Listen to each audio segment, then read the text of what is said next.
Hey, Brett here. So Paradox Diaries. Let's see, is this 28? Not sure. So tonight I'm going to shake. I'm going to try to do a backbend, or sorry, a full wheel pose. I haven't tried it for a while. And then I'm going to distract myself from during shaking by talking about a few things. I'm going to talk about feedback, triads, and connecting that back to the idea of emptiness. So there's a great book by, I think it's Seashore and Weinberg, called What Did You Say? The Art of Giving and Receiving Feedback. And I read it years ago. And one of the things it says is feedback is more about the giver than the receiver. And it occurs to me that at the time, I didn't understand that Jerry Weinberg was taking things from a systems approach. And when you look at it, it turns out the approach that Weinberg uses, which is also based on the work of Virginia Satir, which is also system-based. And if you look at some of the reasoning behind many models in Buddhism, that turns out they're both doing a lot of similar kind of modeling. And so, for example, triads are a big deal. As an example, every situation has three things. In Satir, it's self, other, context. So self, me, other, say you, context, this video. I like to use the words observer, observed, observation, observer, me, observer, you, observation. Where is he going with this? So when you think about feedback, feedback is an observation about something from someone. And that's the thing, from someone. So let me give you an example. Someone who does not speak the same language as you could possibly evaluate you for affect, emotional affect, sincerity, and that kind of thing. And it might actually be that they can get a pretty good read based on emotional cues and so on. It might be that there are cultural differences, may be difficult, but at a base level, there's still the capability for communication. But for example, you're not going to be able to understand the language necessarily. Now, you might be able to understand the intent, but subtleties are going to go by the wayside. You don't have the model, you don't have the ability to understand it. So you don't know. You know that you don't know, though. So that's something. So if someone is giving you an observation about something that they observed in you, they had to have within them either A, an experience similar enough, or B, they're looking at something from more of a structural or shape-based approach, i.e. lateral thinking, to be able to give you feedback that's truly uniquely about you and not more a projection of their understanding of what you're doing from their perspective, and then feedback based on the differences between their expectations and what you did. So feedback is more about the giver than the receiver. So when someone gives you feedback, first thing to do is, you might thank them or not, it depends on if it was asked for, but certainly, does it fit? Just because someone's giving you feedback doesn't mean it's useful. Just because your brain is having a thought doesn't mean it means anything. The brain has lots of thoughts. The brain is great. The brain is processing stuff. But if you're in your head all day long, and when I say that, I'm actually talking about the explicit part of the brain. You're in your head, you're talking to yourself, you're ruminating or whatever. The rest of your brain's still doing some other stuff. So when you calm down the outer layer, the inner layer doesn't need to be as noisy. And this practice here and breath work and intentional movement, Tai Chi, and so on, all those things are going to help you turn things down. And when you turn things down, then you'll start to be able to see more subtle things. And that gets back to, as an observer, you might be able to notice, say, things you weren't able to observe before because everything was turned up too much from your perspective. So feedback is me, for example, if I'm giving you feedback, I've made an observation of what you're doing, and to the best of my understanding of the system in which you're working, I'll try to give you feedback. But also, as a person who tends to mix and match domains, I might be able to also form analogs or feedback from other systems. I'm going to sort of go concrete for a second.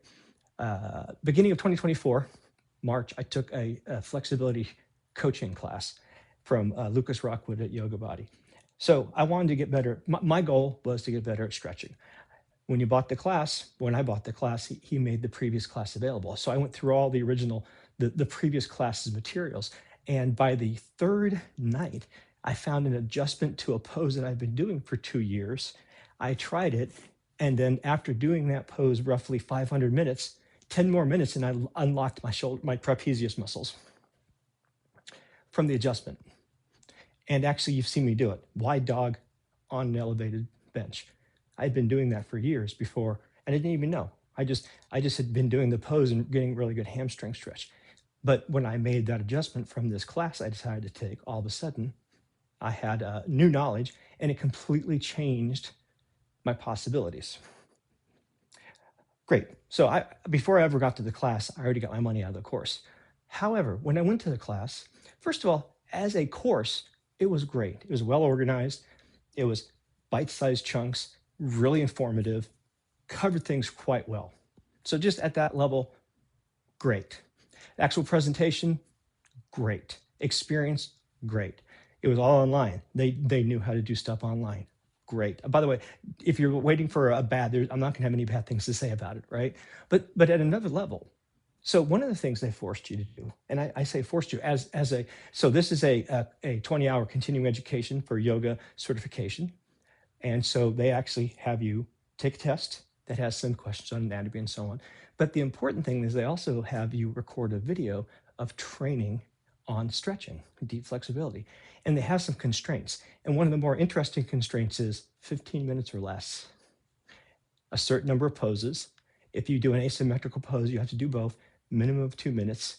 And also you have to have another student there. You have to record it, and then they evaluate you.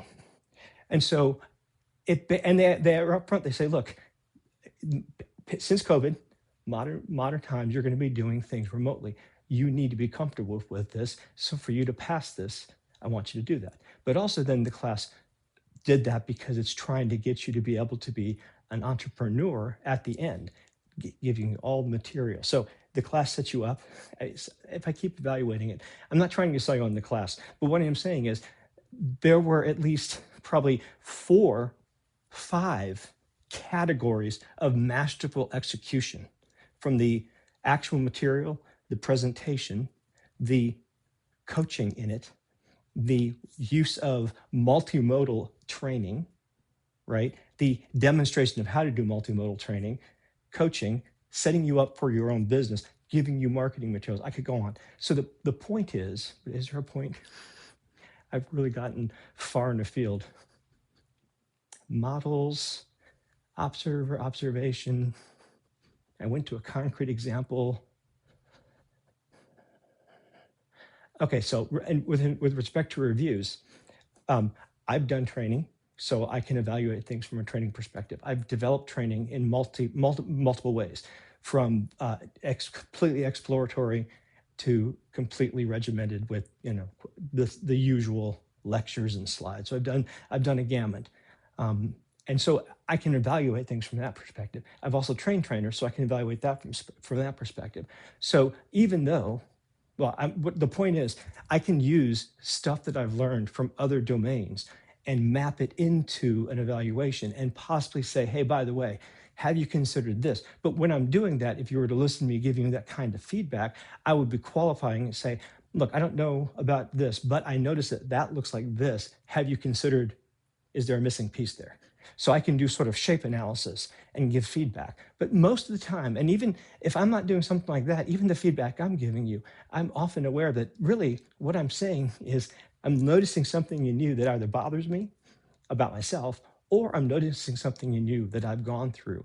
And also, if it's depending on how serious it is, it might be something that I know, you're going to have it experience yourself. Nope, you're not going to.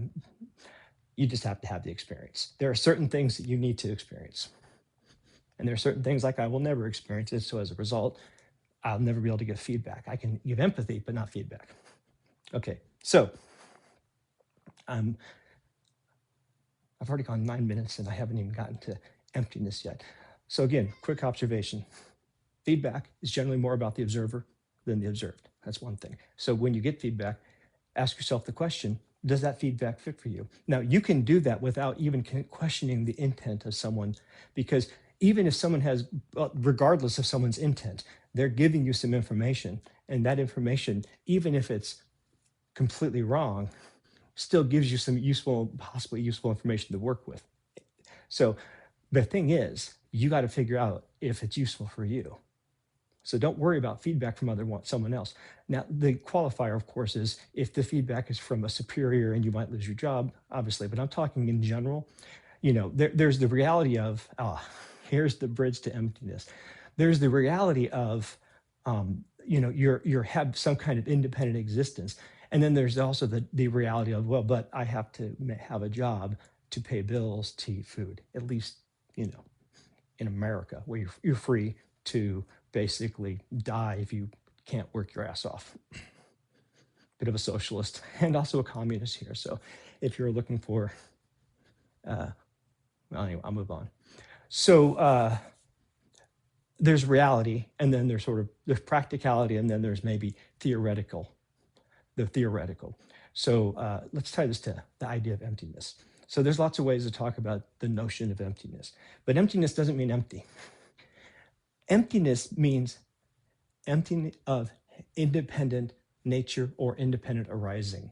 So what that means is basically anything that exists is related to anything else or is related to something.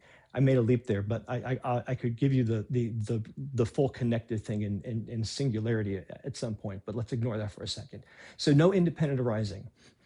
And really what that means is for any situation that you want to describe, the minimum description requires, ready? 3 categories. 2 is a dichotomy, 2 is not stable. 3, observer, observed, observation, self, other, context.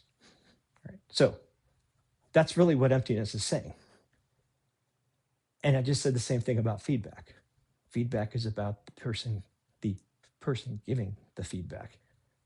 So the person giving the feedback observes you doing something, and then that person, he or she, has a reaction to it based on what they know and what their experience is, and then they give you feedback. So then the question becomes, how much color commentary from an ego is being added to that? Is the person actually trying to give you feedback based on, say, their impression, or based on some kind of external standard or whatever? So, and really it doesn't, you're going to get some of all of those things. And then the question becomes, how relevant is it for you, right? So no independent arising. So if you talk about something that doesn't exist, then, well, it doesn't exist except in your head, but it does exist. The thing exists in as much as you can talk about its non-existence, right? So what that means is it's an idea. And so we can say ideas are ephemeral, right? If you stop having that idea is gone. Now, that idea might appear to represent something like gravity. Let's say you have an idea called gravity, right? Gravity doesn't die when you die. Ready for this, though? The idea of gravity does die when everyone who uses the word gravity dies, right? Gravity is a model. And you could use different forms of gravity. You could use Newtonian physics. You could use relativity physics. I suppose you could use quantum somehow. I don't know. But the thing is, all those are approximations of reality. And in fact, gravity doesn't exist per se. Gravity is a rule that is highly predictive of future behavior based on mass, velocity, and velocity is both velocity is a vector. It's not just a speed, etc. So let's see. I really just got myself down in a rabbit hole.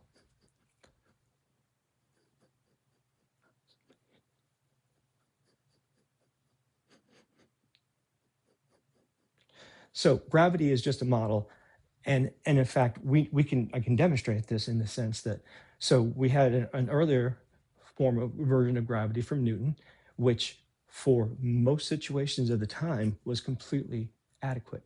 Then came first the special and then general theory of relativity, And as a result, we find out that the closer you approach light, the more it affects your speed. And that seems sort of abstract, but time varies based on the speed of the observer relative to the other thing, or your speed. And so time is not a constant, and that's observable, and it's used in GPS. So the GPS system, those satellites are in geosynchronous orbit, I believe. I assume they are.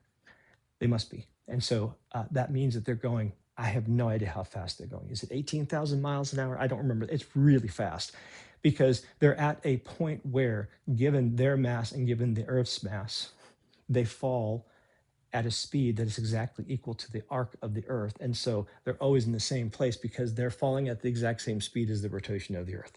So that's geosynchronous orbit. That is fast enough relative to on the Earth because of the different size of the diameter of the circle that their time is dilated. And those adjustments have to be taken into consideration for the calculation. So notice, when you say gravity, well, great, which one? So gravity is an interpretation of observations, but it doesn't describe anything that's real. It just gives you a predictive model that's going to work most of the time, actually. But just because it works most of the time doesn't mean it is. It's a model. And actually, that's Hume. That was basically what Hume said. Hume said something like, the sun, it rose yesterday, and the day before, and 1,000 days before that. Doesn't mean it's going to do it tomorrow. Eventually it won't, right? Eventually the Earth will be gone. So the sun rising is not a constant. The Earth is not a constant.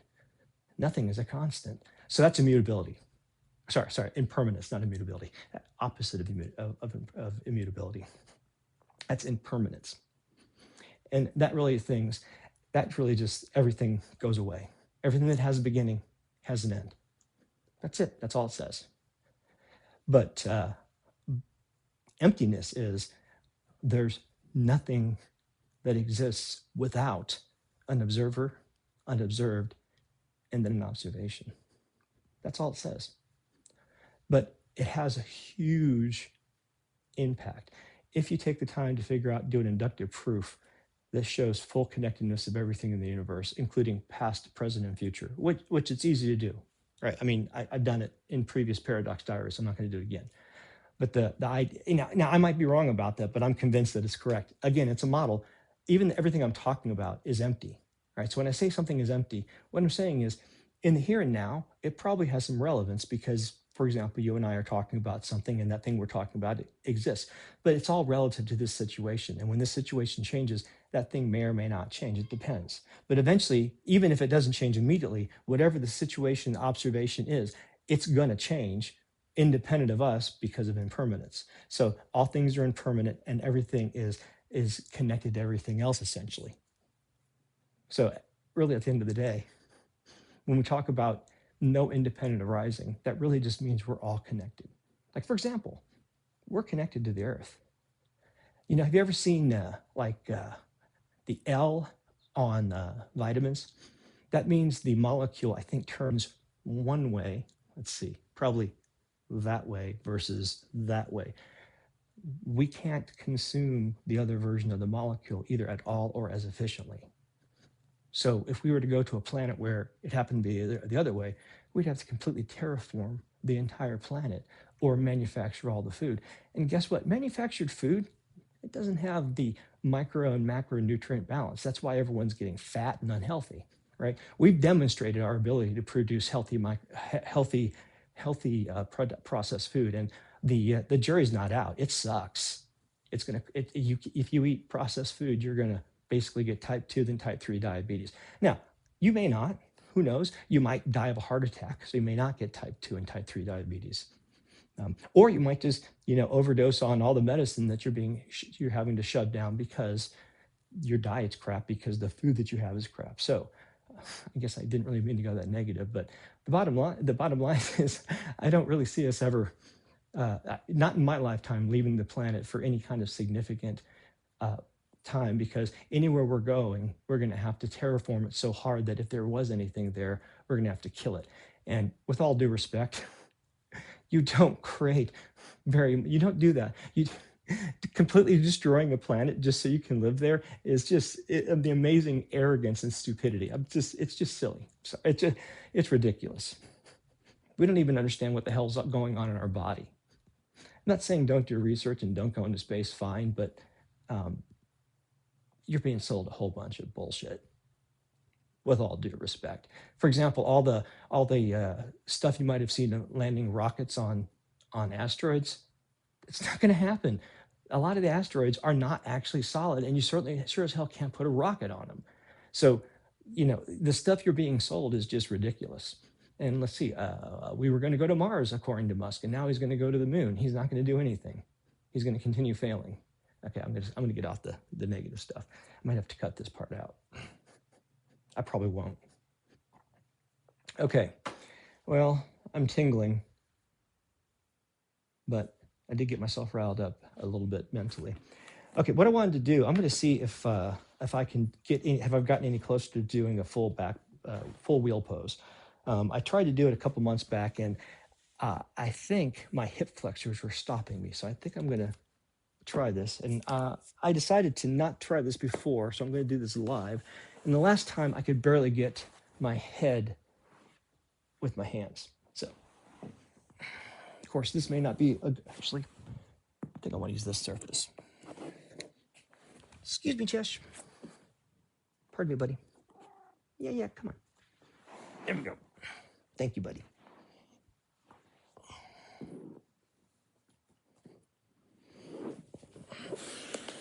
Oh, that's a little bit much. It might just be I don't have the arm strength at this point still.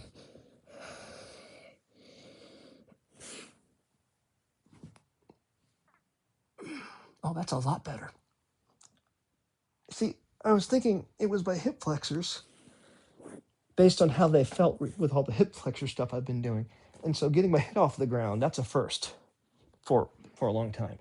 So if I want to do a back bend, I need to be loose on the front. Why am I not loose on the front? Because I sit all day. So what do I do to fix that? Work on my hip flexors and so on. So let's go ahead and go right into hip flexors.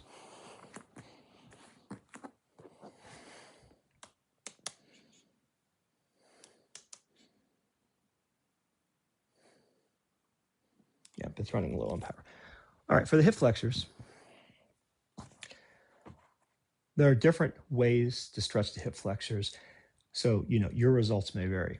I found the following to be very helpful initially. It's not as useful for me because now it's more difficult for me to do the pose without getting my knees involved. So it might be that at some point I'll stop using this pose, but I'm going to spread my knees. I don't want to have any pressure either. I want to be fully on my patella or not on it at all. So don't be half on. You either hit the whole thing or not at all. So notice I'm on the inside of my leg here, spreading my legs apart a little bit, and then I'm going to rotate my feet so they're flat. And then I'm going to sit back in to the pose. Ooh, and right there, I've got my hip flexors pretty well engaged.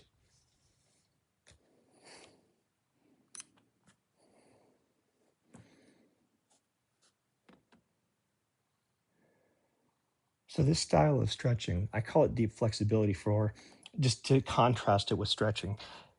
When you stretch, you're warming up your muscles. You do a 30-second thing, you bend over, whatever. Very useful, gets blood flowing, but it doesn't tend to change your flexibility much. It will a little bit slowly over time, but if you want drastic improvements in flexibility, 3 things. 5. 3 plus 2. Thing 1, wet noodle. So I am not doing anything but trying to relax my hip flexors and let them stretch slowly. Wet noodle. My arms are locked out, so I don't get too tired doing it. I'm trying not to use my muscles very much, so it's all about balance and letting gravity and time do its work. Speaking of time, 2 to 5 minutes. 2 minutes is enough, typically, to get your nervous system calmed down and then the tissues to start to change deeply enough for it to be persistent. Caveat: if you've just done 10 minutes of shaking, my experience is you're going to start to notice big stretches much more quickly. So maybe 30 seconds in. If you come in cold and you tend to be sympathetic dominant, drinking coffee, working all day, on the phone, on the computer, running errands, watching horror TV, which I fully encourage you to do, it takes a while to turn that down. If you shake, you get the whole body turned down, which means anything you'd start with, you're going to start, oh, wow, a lot quickly. You're going to get into a lot more quickly. So 2 to 5 minutes, time, wet noodle, and then breathe to relax. 4, 8. Into a count of 4, out to a count of 8. That will tend to slow your pulse over time and will tend to help you get into parasympathetic dominance, but also extend your diaphragm. Big belly. That stimulates the vagus nerve, which also helps with parasympathetic dominance. So, breathe to relax, wet noodle, time over tension, time and tension, 2 to 5 minutes. The other two are, it's about how it feels, not how it looks. So use props. I actually had one person say you shouldn't use props, blah, blah, blah. And I'm like, I couldn't disagree more. The person was like, yes, you're going to ultimately disable yourself. I'm like, yes, but I was disabled.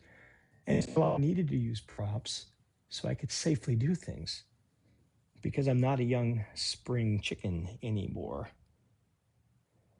But I tell you what, my body's acting a lot more like it the more I do the stretching. Oh, I'm getting tingling on my left temples. Left temple, not left temples. Okay. So it's how it feels, not how it looks. And right now this feels hecka deep. And then finally, you have to go from where you're at. So if you get injured, you have to take it easy. Try to movement. Try to go through, as if you can, full range of motion, if you can, after the acute injury, but very low tension, maybe 1, 2, 3, 4 out of 10, 2 out of 10. So unloaded full range of motion and you'll heal more completely. But if you don't move, you'll heal more stiffly. Oh boy. And I can tell you, this is absolutely the deepest I've ever been right here. So remember how at the beginning of this pose I was saying, I'm not sure I'm going to get much more out of this pose. Yeah, I was wrong. And this is the kind of wrong I like to be. Skeptical or cynical, and then proven utterly, undeniably incorrect. Oh my gosh.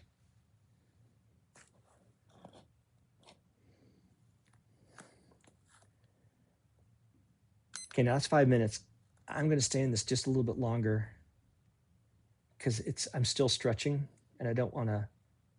Oh, right there, I'm hitting a limit. Okay, I'm going to come back just a sec, touch.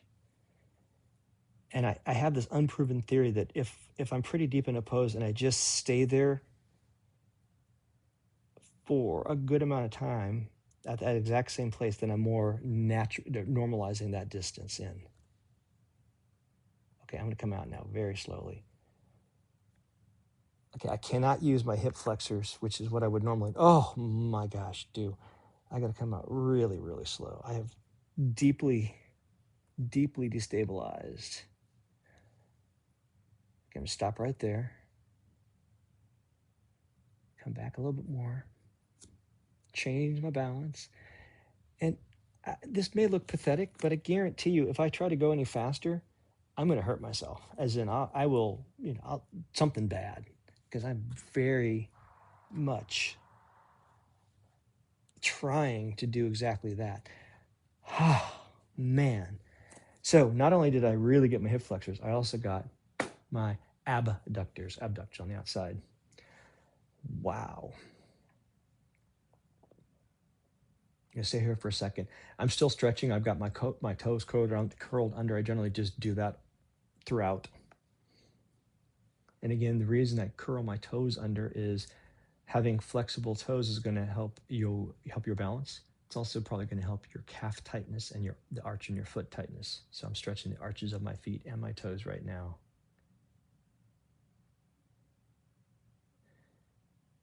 And if I want to complete this pose, hands behind the back, I'm here. I might as well do this for a few seconds. I'm going to go ahead and put my hands in a prayer pose behind my back.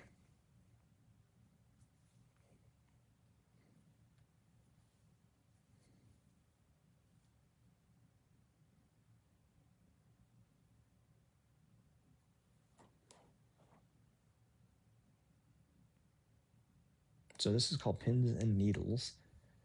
The needles are the fingers. The pins are the toes. Now, I don't know if that's actually correct, but in the Tai Chi form, there is a thing you do twice, needles to the C bottom, and it's the fingers. And so I'm not going to use needles for fingers in one thing, and then needles for toes in another. So needles for fingers.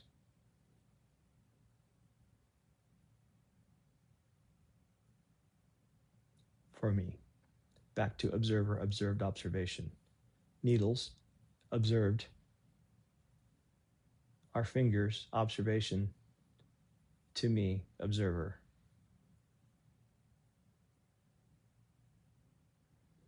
Doesn't mean they are to you. And that's kind of the point of emptiness and relatedness. And really a way to look at this, if you, for example, read by George Lakoff, The Metaphors We Live By, what you'll find is a lot of metaphors might actually be physically oriented, but also every word is a metaphor, right? Every word is empty. That is, you might have a meaning for a word, like the word empty, and I have a very different meaning for the word, or rather, I have many different meanings for the word empty depending on the context. All right, so even the word empty to me depends on the context. So, I might talk about, oh my gosh, my gas tank is empty. In relationship to where I'm getting, that's important. In a grand scheme of things, it's unimportant. And that's kind of another way to look at it. But the word empty is empty. The idea of emptiness is empty. So really what I'm saying is just a way to look at things. And while there are certainly almost are things that have yet to be experienced by say us, or by humans or species, or something that can even make an observation, great, prove it exists. And I know what I'm saying is, it doesn't exist until we've observed it, but in fact, it's speculation. Now, the great thing is, even if something doesn't exist or we don't know much about it, we can often make a model that'll make predictions. And then even though we don't really understand the thing, we can predict it well enough to use the model to do something valuable. I'm going to come out of this now. Oh, my toes are now very curled and my shins are starting to stretch, and that's why I'm coming out of it now.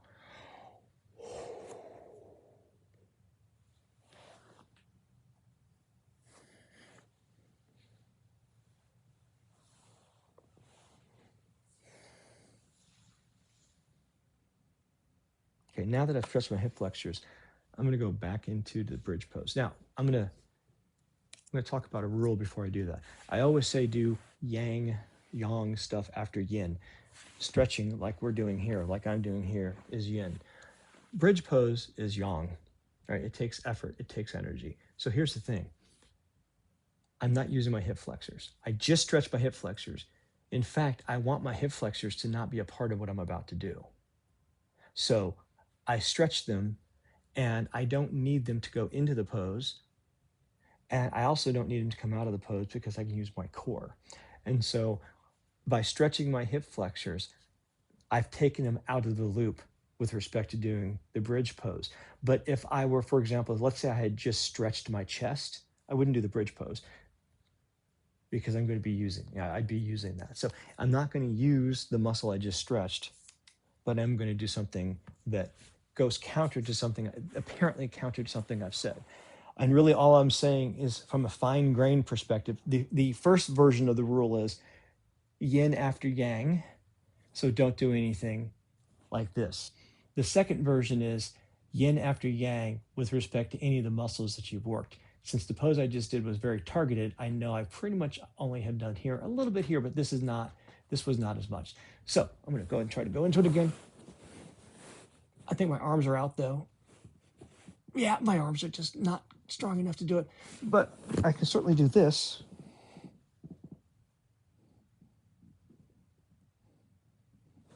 Here, I'll just do this version of bridge.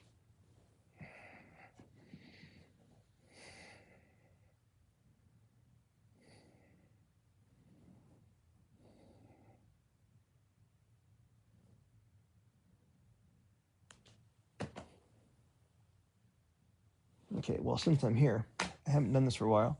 I'm going to do baby. Now, there's baby. This is baby. Then there's asymmetrical baby, one leg at a time. Each has its advantage. I generally do asymmetrical, so I'm going to do the other one because I don't do this one as often.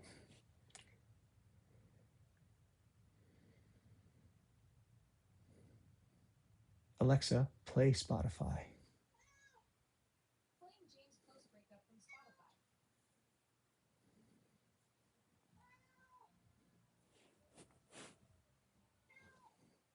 Hey, Chesh.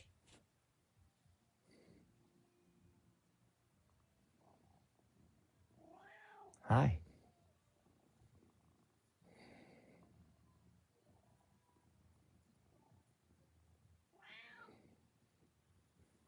Can I help you? Dude, I'm right here.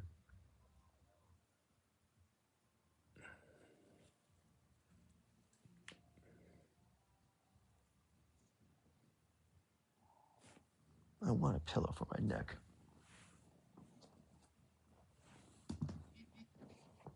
Excuse me, sir. Thank you. Pardon me.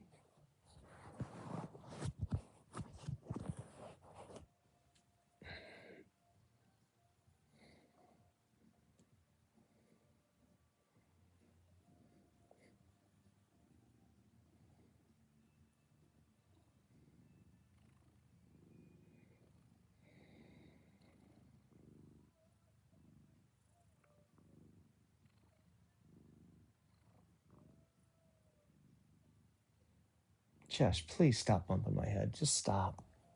Okay? Seriously. I know you love doing that. I will, I'm going to pet you a bunch in a bit.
This isn't very effective the way I'm doing it.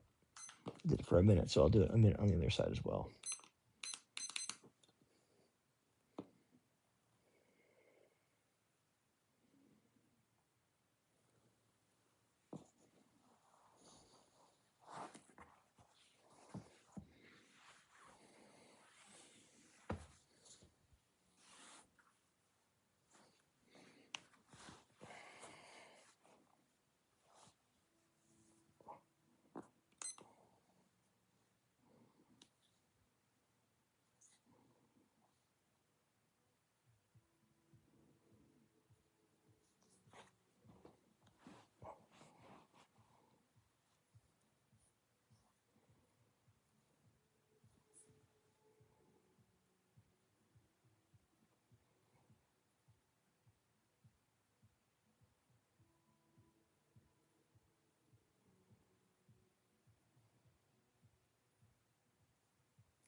Ooh.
Oh my gosh. I'm pulling the tendons in my toes there doing that.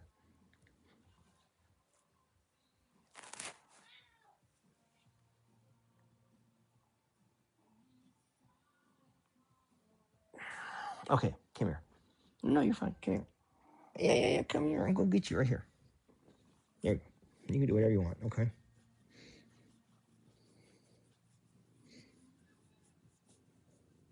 See, I told you I'd pet you.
Can I get...